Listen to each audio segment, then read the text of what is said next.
Strategi berjalan mulus. Begini pengakuan jujur Marc Marquez usai taklukan sirkuit baru Brazil. Dalam setiap kemenangan besar, selalu ada ketenangan yang tersembunyi di balik keputusan-keputusan kecil yang tampak sederhana. Balapan tidak selalu dimenangkan oleh mereka yang paling cepat sejak awal, melainkan oleh mereka yang mampu memahami waktu, membaca situasi, dan menahan diri hingga momen yang tepat benar-benar tiba. Di Goiânia, Brazil, sirkuit baru di kalender musim 2026, pemahaman itu diperlihatkan dengan sangat jelas oleh Marc Marquez. Balapan sprint GP Brazil berlangsung dalam situasi yang tidak sepenuhnya ideal. Sebelum start dimulai, lintasan menghadapi masalah serius akibat munculnya lubang di jalur lurus start-finish. Kondisi ini memaksa penundaan panjang lebih dari 1 jam dan membuat seluruh pembalap harus menyesuaikan ulang ritme serta fokus mereka. Ketika balapan akhirnya dimulai, Fabio Di Giannantonio langsung menunjukkan kendali. Ia memimpin dengan ritme yang stabil, menjaga jarak, dan tampil tanpa kesalahan berarti. Setiap lap dijalani dengan presisi, seolah semua sudah berada dalam perhitungannya. Di belakangnya, Marc tidak terburu-buru. Ia tetap berada di barisan depan, menjaga jarak yang aman tanpa memaksakan diri. Dalam beberapa lap awal, ia sempat menghadapi tekanan, termasuk dari Fabio Quartararo. Namun, ia merespons dengan tenang dan kembali ke posisi idealnya. Seiring berjalannya balapan, perbedaan pendekatan mulai terlihat jelas. Di Giannantonio membangun keunggulan, sementara Marc membangun peluang. Jarak yang tercipta sempat mencapai lebih dari 1 detik, memberikan kesan bahwa balapan berada dalam kendali penuh pembalap Italia tersebut. Namun di sisi lain, Marc tetap berada dalam ritmenya sendiri. Ia tidak memaksakan diri untuk langsung mengejar, melainkan menjaga konsistensi dan memastikan kondisi ban tetap optimal. Pendekatan ini membuatnya tetap dekat tanpa terlihat mengancam secara langsung. Memasuki lap-lap akhir, situasi mulai berubah. Jarak yang sebelumnya stabil perlahan menyusut. Tekanan mulai terasa di depan, sementara Marc mulai meningkatkan intensitasnya. Dengan beberapa lap tersisa, ia semakin mendekat hingga akhirnya peluang itu muncul. Di lap sebelum terakhir, sebuah momen kecil menjadi penentu. Di Giannantonio sedikit melebar, dan Marc langsung memanfaatkan celah tersebut tanpa ragu. Manuver itu berlangsung cepat, bersih, dan menentukan. Sejak saat itu, posisi terdepan berpindah tangan. Di Giannantonio mencoba memberikan respons, tetapi Marc sudah berada dalam kendali. Ia menjaga ritme hingga garis finish dan mengunci kemenangan pertamanya musim ini di balapan sprint. Setelah balapan usai, Marc menjelaskan bagaimana ia menjalani akhir pekan tersebut dan perasaannya setelah meraih hasil tersebut. "Ya, saya hampir menang di Thailand, dan hari ini kami berhasil. Kami meraih kemenangan pertama kami di balapan sprint. Besok kami akan mengikuti balapan utama, yang paling penting. Tetapi saya senang, ini adalah sirkuit di mana saya tidak 100% yakin saya akan cepat, terutama di sektor pertama dan keempat. Tetapi saya melihat bahwa saya bisa mempertahankan posisi saya. Mari kita lihat apakah kita bisa sedikit meningkatkan performa di sesi pemanasan besok.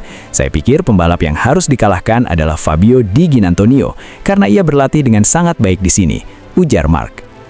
Kemenangan ini tidak hanya datang dari kecepatan, tetapi juga dari cara ia mengelola balapan sejak awal. Ia memahami bahwa lawannya memiliki keunggulan di beberapa fase, namun ia tetap berpegang pada rencananya. "Saya tahu dari latihan dan kualifikasi bahwa Di Gia memiliki sedikit keunggulan, tetapi hey, Anda tidak boleh menyerah. Saya melihatnya menjauh, tetapi saya tetap tenang di beberapa lap awal. Itulah saatnya Fabio Quartararo berada di sekitar saya, dan ia menjauh dari saya. Itu bukan bagian dari rencana. Rencananya adalah untuk tetap sedekat mungkin. Kemudian ada titik dalam balapan di mana saya mulai merasa lebih baik, dan itulah saatnya saya melihat ia mengejarnya. Saya tidak terlalu cemas, yang terkadang terjadi, dan saya mengatakan pada diri saya sendiri, jika ada kesempatan, saya akan mencobanya. Jika tidak, posisi kedua juga sangat bagus, tetapi ia melewatkannya, dan disitulah kami mengambil keuntungan," melanjutkan Marc. "Kami akan mencoba. Hari ini sebenarnya jika hanya posisi kedua saja sudah cukup, tetapi ketika saya melihat kesalahannya, saya mencoba menyerang. Saya tahu akan sulit untuk menyalipnya, tetapi ia hampir kehilangan kendali bagian depan dan melebar. Pada akhirnya kami berhasil meraih kemenangan. Selain itu, besok akan menjadi balapan yang sangat panjang. Menurut saya 31 lap terlalu panjang, tetapi mari kita lihat apakah kita bisa finish dengan baik," ujar Marc. Selain jalannya balapan, kondisi lintasan juga menjadi perhatian utama sepanjang pekan ini. Insiden lubang di trek sempat menjadi kekhawatiran bagi semua pihak. Kita berdoa agar kondisinya tetap seperti ini. Lubang besar itu berada di luar jalur balapan, dan itulah kenapa kita bisa balapan hari ini. Memang benar bahwa mereka telah melakukan pekerjaan yang luar biasa, tetapi kita berharap lubang itu tidak sampai mempengaruhi jalur balapan, karena jika tidak akan mustahil untuk balapan, ujar Mark.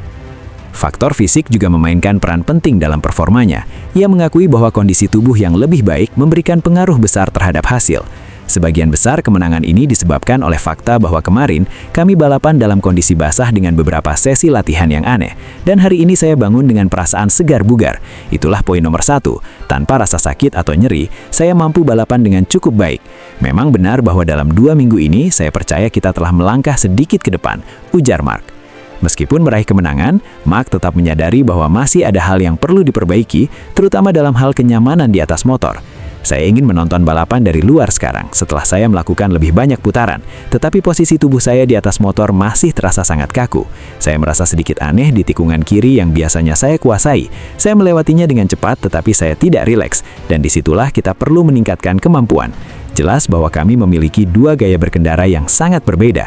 Fabio mengendarai Ducati dengan satu cara, dan saya mengendarainya dengan cara lain.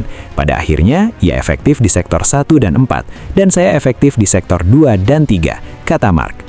Kemenangan ini menjadi langkah penting bagi Mark setelah hasil yang kurang memuaskan sebelumnya. Ia melihat adanya perkembangan, meskipun belum sepenuhnya mencapai performa yang diinginkan.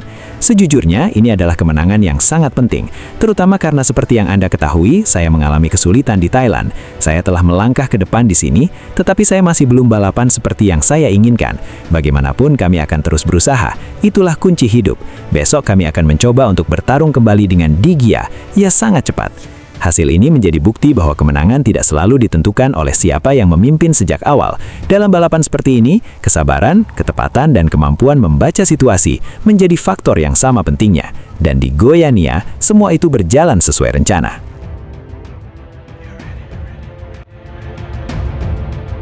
Pengakuan mengejutkan bos KTM. Ungkap target utama Acosta adalah kalahkan Marc Marquez. Dalam dunia balap, setiap kemenangan memiliki cerita yang lebih dalam daripada sekedar angka di papan klasmen. Kadang sebuah kemenangan adalah pesan, kadang ia adalah pernyataan, dan kadang ia menjadi tanda bahwa sebuah era baru perlahan sedang mengetuk pintu. MotoGP selalu menjadi panggung bagi para pembalap yang berani menantang batas. Namun, sejarah menunjukkan bahwa hanya sedikit pembalap yang mampu mengubah kemenangan menjadi simbol pergeseran kekuatan di lintasan.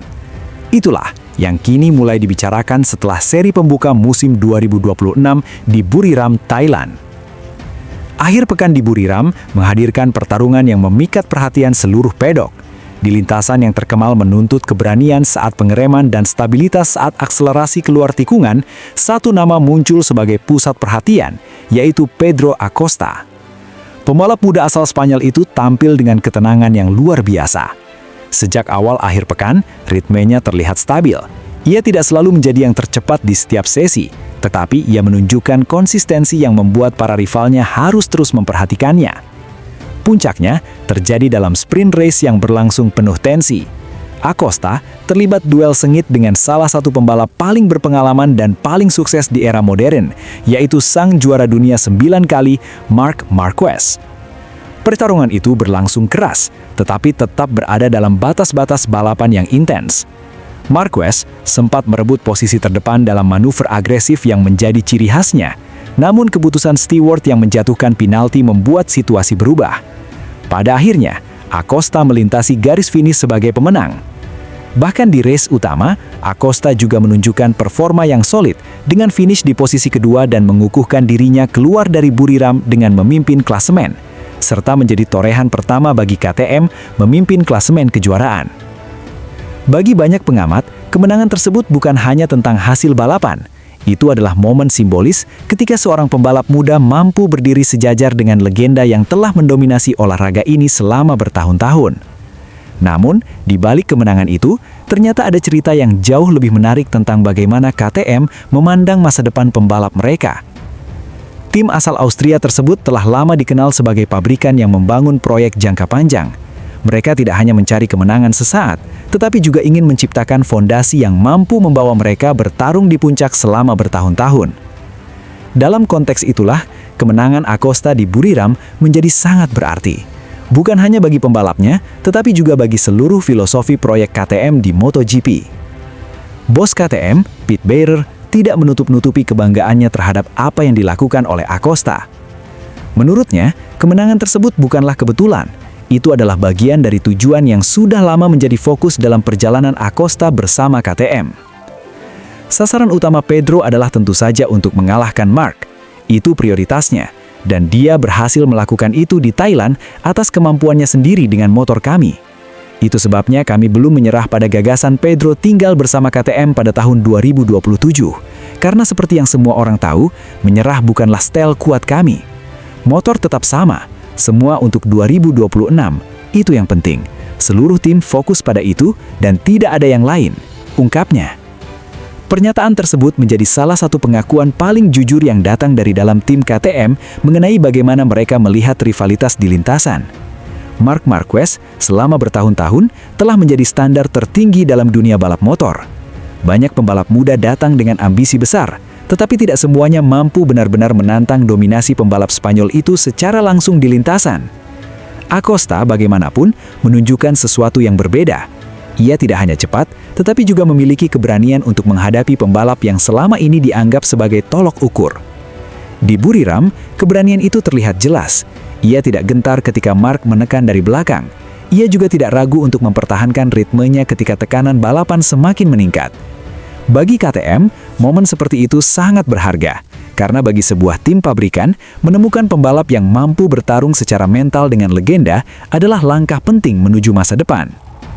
Kemenangan sprint dan hasil memuaskan di Buriram juga memperkuat keyakinan KTM bahwa proyek mereka bersama Acosta berada di jalur yang benar. Dalam beberapa musim terakhir, KTM terus bekerja untuk meningkatkan performa motor mereka. Proyek pengembangan berjalan agresif dengan fokus pada stabilitas pengereman, akselerasi keluar tikungan, serta manajemen ban dalam kondisi balapan panjang. Semua upaya itu kini mulai menunjukkan hasil. Di Buriram, motor KTM terlihat mampu bersaing secara langsung dengan pabrikan besar lainnya. Namun yang membuat kemenangan itu terasa lebih spesial adalah fakta bahwa Acosta mencapainya melalui duel langsung di lintasan. Bagi para penggemar MotoGP, duel seperti itu adalah esensi dari olahraga ini. Ketika dua generasi bertemu di tikungan yang sama, di kecepatan yang sama, dengan ambisi yang sama untuk menjadi yang tercepat. Kemenangan Acosta di Thailand mungkin hanya satu balapan dalam kalender yang panjang. Musim 2026 masih memiliki banyak seri dengan karakter sirkuit yang berbeda. Namun momen itu sudah cukup untuk mengirim pesan ke seluruh pedok bahwa generasi baru tidak lagi datang hanya untuk belajar. Mereka datang untuk menang.